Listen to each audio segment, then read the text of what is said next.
to this month's Fintech Firebrand. I'm Virginie O'Shea, founder of Firebrand Research, and I'm here to chat to you about this month's Fintech and FinReg news. Now, one of the big topics this month has been quantum computing. The European Securities and Markets Authority put out a paper just recently about the topic, looking at it from a range of different angles, including how the industry is using quantum. Now, you'll have seen last month that JP Morgan and Goldman Sachs are following different trajectories when it comes to their own quantum computing investment strategies. JP Morgan seems to be continuing down the path of investing heavily. It has a team of more than 50 specialists coming from physics backgrounds, maths and computer scientists that are working on exploring different horizons for quantum within the bank.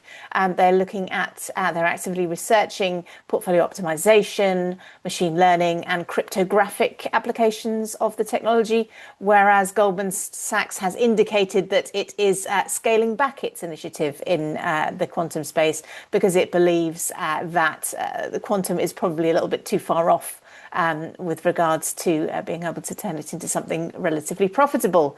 Now, there are a spectrum also with regards to knowledge within the regulatory sphere, so it's unsurprising that ESMA has put some research into this as part of its Trends, Risks and Vulnerabilities series. So in the paper, ESMA notes that quantum is at an early stage of maturity overall, especially compared to other technologies. Let's think about AI for a second. But it's definitely something that shows promise from a benefit standpoint, but also from a risks standpoint. So the potential for quantum to be able to speed up and scale the ability of financial institutions to address certain problems, particularly with regards to risk and optimization and calculations of various kinds. But it will take sustained investment in this area to be able to make that sort of leap forward and make it more scalable. I've spoken about this topic a little bit before. So those that are familiar with this topic will know that I think it's something that we do have to keep an eye on, as it is a game changer on the other side of things when it comes to risk management. And certainly ESMA does touch on that in the paper. There's a significant threat from a cybersecurity perspective of quantum, because it would undermine some of the current, or actually all of the current existing cryptographic protocols. So hence regulators such as the Monetary Authority of Singapore have been leading work in this area internationally to be able to address that by having quantum resistant technology in place to make sure that the cryptographic standards are in line with the advent of quantum. So definitely some really big topics going on there that we have to really think about. And everyone knows that I've been very closely following what's going on with European T+1, the move to shorten the settlement cycle across Europe, namely the UK, the EU and Swiss markets. This month we saw the AST, the Accelerated Settlement Task Force lead, Andrew Douglas, release a letter to encourage firms gently to get on with the planning for T+1. We're now 17 months out from October 2027. So we definitely are running out of time to get prepared before the end of the year for all the internal changes that firms need to make to be able to meet the deadline.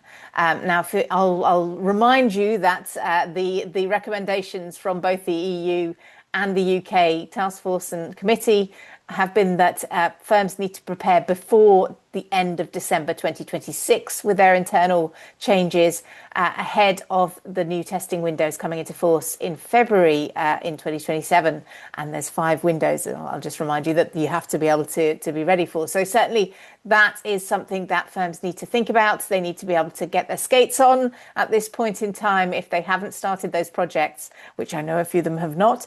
And if they are sort of lagging behind a little because there are other things going on, we understand that. But they should prioritise things like sorting out standing settlement instructions, automating that process and following FMSB standards as much as possible, and also looking at things like confirmation allocation, securities lending recalls, and all of the different areas you need to address to bring down settlement failure rates. So with that, I will stop talking about T+1. Another big development that has been signaled for a while, the Securities and Exchange Commission in the US has finally put out its proposals for companies in the country to reduce the amount of reporting they do by half. So they proposed their new rule amendment at the start of May, and they are giving the option to public companies operating out of the US to file only semi-annual reports instead of quarterly reports to meet regulatory obligations. Now, this is not a finalized rule as yet. It's something that's out for comment. Certainly, it is something that investor groups have not taken lightly. They are quite concerned about it.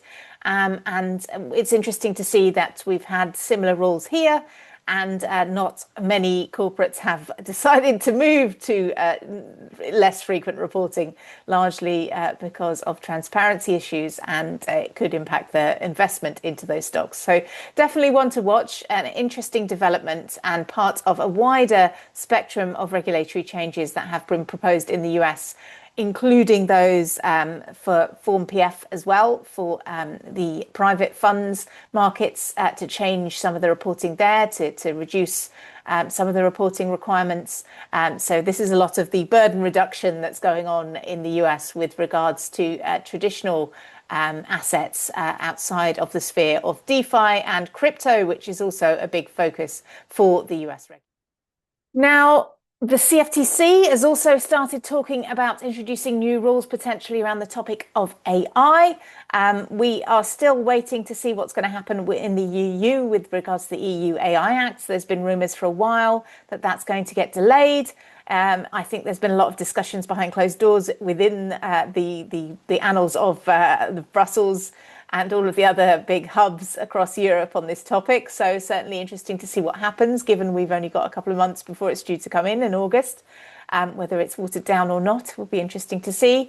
But certainly AI regulation is a big topic. We're also seeing a lot of industry discussion about the topic of AI, sort of the quantum stuff I mentioned at the start of the episode. But certainly BlackRock CEO Larry Fink talks about how AI demand is likely to drive a new asset class to spring up with regards to futures or computing power futures. Now, this is now something after Larry's comments, we have seen CME start talking about these kinds of compute futures and put out some proposals on that topic. So interesting to see what happens with that, but certainly something to think about, because obviously there is a limited amount of power in the world, particularly in the US, compute power that is, and there's a lot of dependencies underlying some of these developments with regards to building data centers, and there's a sort of geopolitical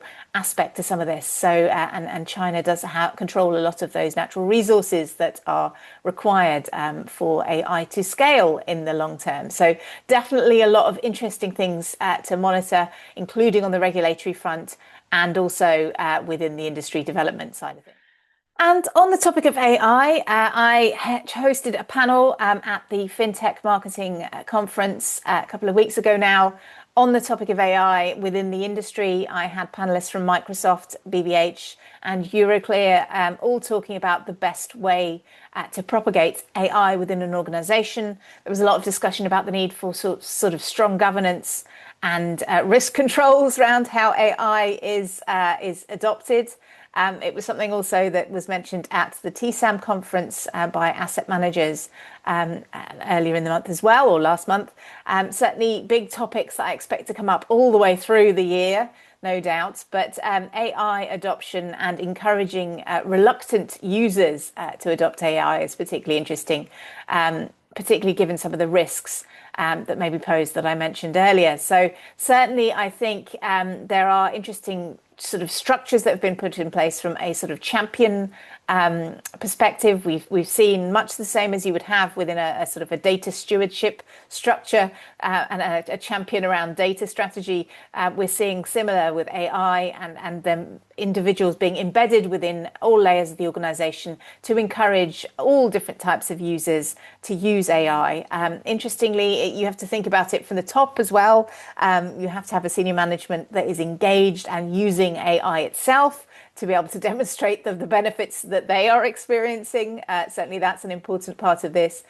So it shouldn't just be restricted to the mid and lower levels of an organization. It's definitely something every individual within the organization needs to think about. And definitely it needs to be sort of controlled to some degree, or monitored at least, to ensure that if everybody becomes a coder or a programmer, you don't want sort of unconstrained developments there, because obviously you could be embedding a lot of risks into your organization if you do that. Not everybody should be making amendments or changes to core systems and processes, for example. So certainly a lot of interesting developments, a lot of interesting discussions about AI to go forward to the rest of the year.